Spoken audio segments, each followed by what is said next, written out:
Most people say they value independence, yet the moment silence stretches too long, discomfort creeps in.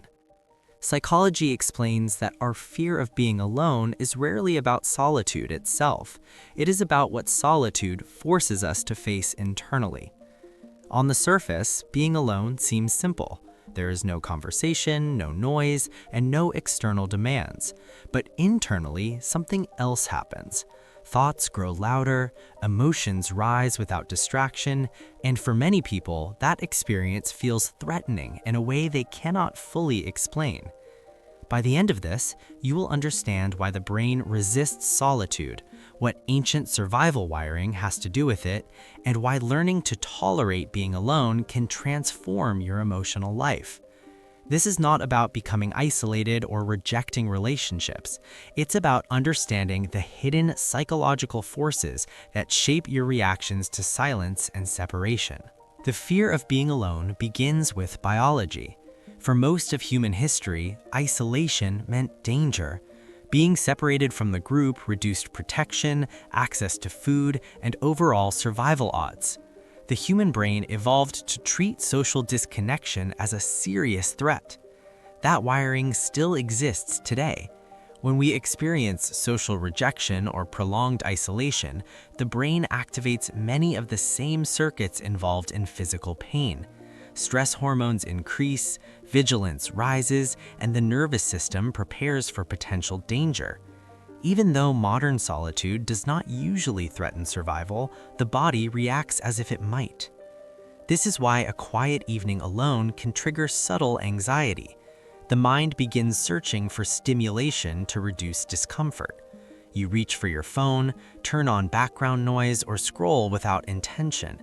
Distraction becomes a quick solution to soothe the nervous system. Take a moment and ask yourself a simple question. When was the last time you sat alone without any digital input, music, or conversation for more than 30 minutes?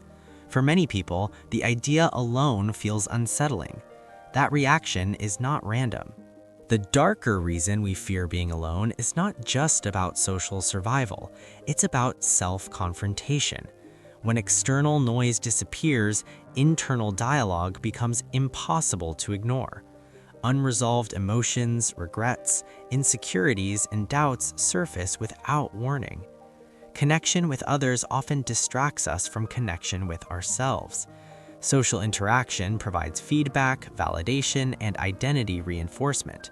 When that disappears, the brain shifts inward. The default mode network, which becomes active during self-reflection, increases its activity. This system allows creativity and long-term planning, but it also amplifies rumination. If your internal narrative is critical or filled with unresolved experiences, solitude can feel like emotional exposure. Silence becomes uncomfortable because it reveals what has been avoided.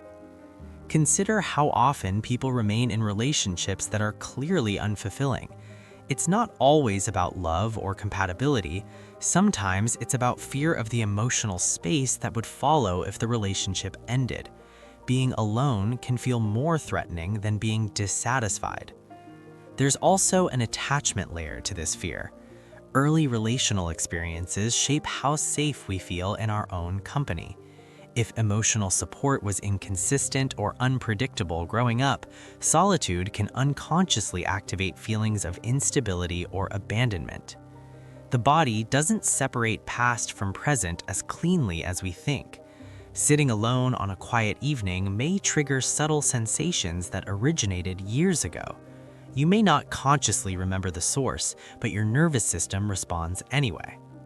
Have you ever noticed how some people move quickly from one relationship to another without pause? Often, the urgency is less about deep connection and more about avoiding the discomfort of being alone. Constant companionship can act as emotional regulation. Here's a surprising insight. Many people who fear being alone aren't actually afraid of loneliness. They're afraid of losing their external reference points. Without feedback from others, their sense of identity feels less stable. We construct parts of our identity through interaction. Compliments reinforce competence, social roles confirm value, Conversations reflect our personality back to us. When alone, that mirror disappears. If your self-concept depends heavily on external validation, solitude can feel like a loss of self. This is why social media can become addictive. It provides continuous signals of relevance and belonging, reducing the anxiety that silence might otherwise trigger. There is another psychological factor at play, and it involves control. When you're alone, you cannot influence how others perceive you in that moment. There is no audience to manage. For some individuals, that lack of relational control feels uncomfortable. In social settings, you can adjust tone, behavior, and expression to shape impressions. Alone, you are left only with yourself. That experience can feel raw and unfiltered. It removes the performance element that often accompanies daily life. Now, consider a different angle. What if the fear of being alone is actually a fear of feeling unworthy without witnesses? This question can feel uncomfortable, but it reveals something important about human motivation. If your sense of worth rises primarily through achievement, praise, or attention, then solitude removes those reinforcements. The brain, which is wired to seek reward, interprets that absence as loss. Dopamine levels tied to social interaction decrease, and motivation can dip. This is why some people report feeling restless or low when they have no plans. The stillness exposes how much stimulation they rely on to feel alive. Yet this same stillness is where emotional resilience is built. Paradoxically, the ability to be alone is strongly linked to psychological strength. When you can sit with your own thoughts without immediate escape, you build tolerance for uncertainty. You develop self-trust. Self-trust grows when you realize that your internal world is survivable. Thoughts may be uncomfortable, but they are not fatal. Emotions may rise, but they eventually pass. The nervous system learns that silence does not equal danger. There is also a cultural dimension. Modern society constantly promotes connection, productivity, and visibility. Being alone is often framed as undesirable or unproductive. As a result, people may interpret solitude as failure rather than restoration. However, some of the most creative and emotionally mature individuals deliberately create space for solitude. They understand that reflection sharpens insight. Without constant input, the brain can integrate experiences more deeply. Imagine approaching solitude not as abandonment, but as information. What if the discomfort you feel when alone is simply data about unresolved needs or suppressed emotions? Instead of escaping it, you could observe it. This does not mean withdrawing from meaningful relationships. Humans are wired for connection, and healthy bonds are essential. The goal is balance. When connection becomes avoidance of self-awareness, it loses its healthy function. Ask yourself another reflective question. If you had to spend an entire weekend alone without distractions, what would surface first?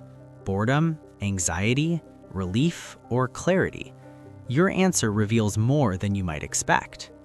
The dark reason we fear being alone is ultimately about identity and emotional exposure. Solitude removes the masks we wear in social spaces.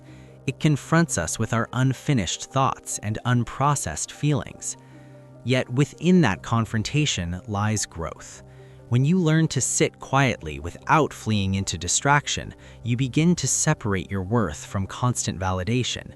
You become less reactive to rejection and less dependent on approval. Being alone then shifts from threat to training. It becomes a space where emotional regulation strengthens and self-awareness deepens. Relationships also improve because they are chosen from desire rather than fear. In the end, the fear of being alone is not a sign that you need more people around you. It is often a sign that you need a stronger relationship with yourself. When you build that relationship, connection becomes richer and more intentional. Silence stops feeling like emptiness and starts feeling like space. Space to think, to recalibrate, and to understand who you are without an audience. That is not isolation, it's integration. If this perspective challenged or clarified something for you, Reflect on how you currently relate to solitude. Share your thoughts, continue exploring these psychological patterns, and consider practicing small moments of intentional quiet. The way you experience being alone might change more than you expect.